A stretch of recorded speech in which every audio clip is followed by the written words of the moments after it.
Thanks a lot. Good afternoon, ladies and gentlemen. I would like to thank AI for the invitation and for giving me an opportunity to share with you a few projects. But first, I would like to focus on the projects that appear to be emerging as we started the discussion this morning. One of the projects which I feel is very critical is the transport infrastructure. Projects around transport infrastructure, be they road, rail, or air. I feel that there's a lot of potential in that area, and there's a major gap for most of our countries. And this may be national, may be regional, and there are a number of such projects. For example, in the context of Botswana, we have been having a number of discussions around the Trans-Kalahari Railway line. I know that I saw in the magazine something written about it. Our ministers were just about to sign a memorandum of understanding around that project, but it has been delayed. But I understand we are proceeding with the appointment of a transaction advisor around that. So the terms of reference will be for the transaction advisor will be floated in the near future for that major projects, 1,500 kilometers railway line. The other project that I feel as I found coming out is the issue around energy production or generation as well as energy infrastructure. One of the problems or the challenges that we are facing is the inadequate power supply, which is prevalent, and it is very, very normal these days to experience regular blackouts. And there's a concerted effort and a plan to come up with plans, with initiatives to produce power. In this instance, the Electricity Supply Act of Botswana has been amended to allow for independent private sector participants to participate in power production.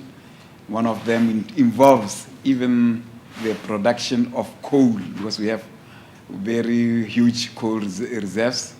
The current figure that has been tossed around is about 200 billion tons. And I know that there have been a lot of debate around that, whether that is true, but we have a lot. And the number of licenses that have been issued to coal producers. This is also related to the railway line that I was talking about earlier on.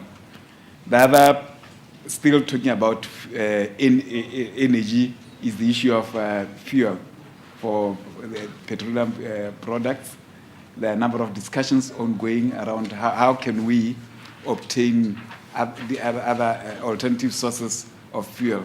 There are a number of discussions around whether there's a potential for a regional pipeline and all that. So those are potential programs. We have had discussions with the government of Mozambique around that one, because we already have a relationship with South Africa and relating to fuel transportation. Another potential project is the agriculture infrastructure, mainly to ensure that we have food security and reduce too much dependence on for food production. Related to that is the development of water infrastructure across the whole country.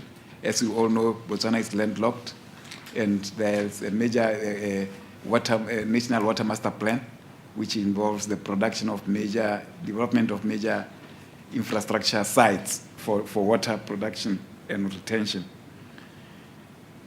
Another major is on capacity development, here relating to skills development, relating to ensuring that the skills that have been developed countrywide relate to the requirements of the industry and relate to the requirements of the nation at this stage of its development.